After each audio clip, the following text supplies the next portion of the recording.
അങ്ങനെ അച്ചാമ്മയുടെ കൂടെ നടന്ന് നടന്ന് അച്ചാമ്മനെ വാർത്തു വച്ചേക്കണ സ്വഭാവം കിട്ടിയേക്കണെന്ന് എനിക്കാണെന്ന് എപ്പോഴും പറയും. കാരണം എന്താ വെച്ചാൽ അച്ചാമ്മ ഇടയ്ക്ക് ഇങ്ങനെ വയറ്റിലൊക്കെ നീരൊക്കെ വീണ് കഴിഞ്ഞിട്ട് അച്ചാമ്മന്റെയും ചുക്കും കുരുമുളകൊക്കെ ഇട്ട് ഇങ്ങനെ വെള്ളം ചായയൊക്കെ തിളപ്പിച്ച് കുടിക്കും.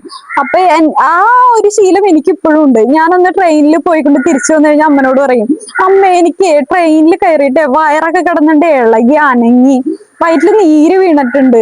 അതേപോലെ ബസ്സിൽ പോയാലും അതെ, വയറ്റിലമ്മ നീര് വീണുണ്ട്, എനിക്ക് ഇത്തിരി ഇഞ്ചിട്ട് ചായ എന്നും പറഞ്ഞുകൊണ്ട് ഞാൻ എപ്പോഴും അമ്മനോട് പറയും. അപ്പൊ അമ്മ പറയും, ആ തള്ളെടുത്താഞ്ഞ് സ്വഭാവം വാർത്ത് വെച്ചേക്കണ ഒരു സാധനം ഉണ്ടെങ്കിൽ അത് ഞാനാണ്.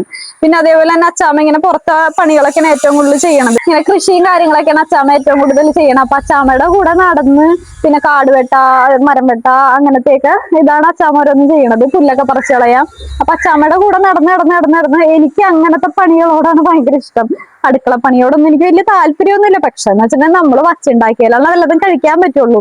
അതുകൊണ്ട് ചെയ്യുന്നതെന്ന് മാത്രമേ ഉള്ളൂ. പക്ഷെ അടുക്കള പണിയേക്കാൾ എനിക്കിഷ്ടം പുറത്തെ പണിയാണ്. അച്ചാമ്മയ്ക്ക് എന്ന് വെച്ചിട്ടുണ്ടെങ്കിൽ പിന്നെ ഒരു കാര്യമുണ്ട്, അച്ചാമ്മയുടെ കൂടെ ഞാൻ എപ്പോഴും വേണം. എനിക്ക് പുറത്ത് പോയി ഒരു പണിയെടുക്കാനോ അല്ലെങ്കിൽ ഒന്ന് അടുക്കളയിൽ പോയി എന്തെങ്കിലും ചെയ്യാനോ ഒന്ന് മിറ്റടിക്കാനോ ഒന്നും അച്ചാമ്മ സമ്മതിക്കില്ല. കാരണം അച്ചാമ്മ ഇങ്ങനെ എന്നെ എപ്പോഴും വിളിച്ചോണ്ടിരിക്കും, ആതിരേ ആതിരേ ആതിരേ എന്നും പറഞ്ഞുകൊണ്ട്. ദിവസവും ഏറ്റവും കൂടുതൽ എന്നെയാണ് അച്ചാമ്മ വിളിക്കുന്നത്. പക്ഷെ എന്നെക്കാളും കൂടുതൽ എന്റെ അനിയനെയാണ് കാര്യമെങ്കിലും പക്ഷെ ഏറ്റവും കൂടുതൽ അച്ചാമ്മയുടെ കൺവെട്ടത്ത് കാണേണ്ടത് എന്നെയാണ്. അങ്ങനെ ആ ഒരു ഇതിലാണ് അച്ചാമ്മ 24 മണിക്കൂർ ആതിരേ ആതിരേ ആതിരേ എന്നും പറഞ്ഞുകൊണ്ട് ഈ വിളിയോട് വിളിയാണ്. അപ്പൊ എനിക്ക് ഈ വിളിക്കുമ്പോ നമുക്ക് എപ്പോഴും ഇങ്ങനെ വിളിക്കുമ്പോ കാരണം നമുക്കൊരു മിറ്റടിക്കാനൊന്നും പറ്റത്തൊന്നുമില്ല. അച്ചാമ്മ ഈ കിടന്നുകൊണ്ട് ഇങ്ങനെ വിളിയോട് വിളിയാണ് ആതിരേ ആതിരേ എന്നും പറഞ്ഞുകൊണ്ട്. അപ്പൊ നമുക്ക് ദേഷ്യം വരും. അപ്പൊ ഞാൻ കുഞ്ഞായിരുന്നല്ലോ, അപ്പൊ എനിക്ക് ഭയങ്കരമായിട്ട് ദേഷ്യം വരും. അപ്പൊ ഞാൻ വിചാരിക്കും അച്ചാമ്മ എന്തിനാ ഇങ്ങനെ നടന്ന് വിളിക്കണേന്ന് ഓർക്കും. അപ്പൊ അച്ചാമ്മ ഇങ്ങനെ വിളിക്കണോണ്ട് നമുക്ക് ചെയ്യുന്ന ജോലിയിൽ ഒരു തൃപ്തി തോന്നില്ല. അതുകൊണ്ട് എനിക്ക് ജോലി എടുക്കാനായിട്ട് സത്യം പറഞ്ഞ മടിയായിപ്പോയത് അച്ചാമ്മ കാരണമെന്ന് പറയാം.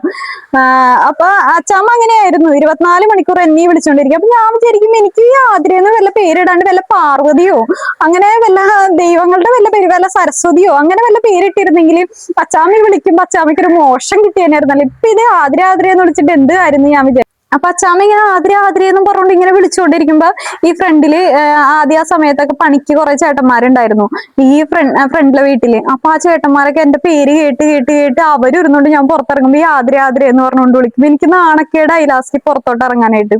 അപ്പൊ ആ പണിക്കാരുള്ളപ്പോ ഞാൻ എന്ത് ചെയ്യും, പുറത്തോട്ട് ഇറങ്ങൂല. കാരണം എന്ന് വെച്ചിട്ടുണ്ടെങ്കിൽ എല്ലാവരും എന്റെ പേര് പഠിക്കും. ഇവിടെ ഏത് പണിക്കാർ ഏത് വീട്ടിൽ വന്നാലും അവരൊക്കെ എന്റെ പേര് പഠിക്കും. കാരണം അച്ചാമ്മ ഇതേപോലെ തന്നെ ഇങ്ങനെ വിളിച്ചോണ്ടിരിക്കലായിരുന്നു ആദ്യമൊക്കെ. പിന്നെ ഇവിടെ അമ്മയുടെ ഏറ്റവും വലിയ ഫേവറേറ്റ് ആയിട്ടുള്ള ഫ്രൂട്ടാണ് സീതപ്പഴം. അത് ഉണ്ടായിട്ടുണ്ട്, അത് കുറെ ഉണ്ടായിരുന്നു. ഇപ്പൊ ഞങ്ങള് കുറച്ചൊക്കെ പറിച്ച്. പിന്നെ ഇവിടെ ചെമ്മിപ്പുളി മരം ഉണ്ട്. ചെമ്മിപ്പുളി മരത്തിൽ നിന്നൊന്നും ഇപ്പൊ പറിക്കാറൊന്നുമില്ല, ചെമ്മിപ്പുളി ഒന്നും പറിക്കാറൊന്നുമില്ല. പിന്നെ വെറുതെ നട്ടേക്കണതാണ്. അമ്മയ്ക്ക് പാടില്ല, പിന്നെ അമ്മയ്ക്ക് ലിവറിന്റെ പ്രശ്നം ഉള്ളതുകൊണ്ട് ചെമ്മിപ്പുളി ഒന്നും അങ്ങനെ കഴിക്കാറില്ല. പിന്നെ അതേ ഇവിടെ അമ്പലവാസി ഉണ്ട്. പിന്നെ ദേ ഇവിടെ മൊത്തം കാടാണ്. ഈ കാട് പിടിച്ച് കിടക്കണേന്റെ മെയിൻ ആയിട്ടുള്ള കാരണം ഇവിടെ നോക്കാൻ ആരുമില്ല.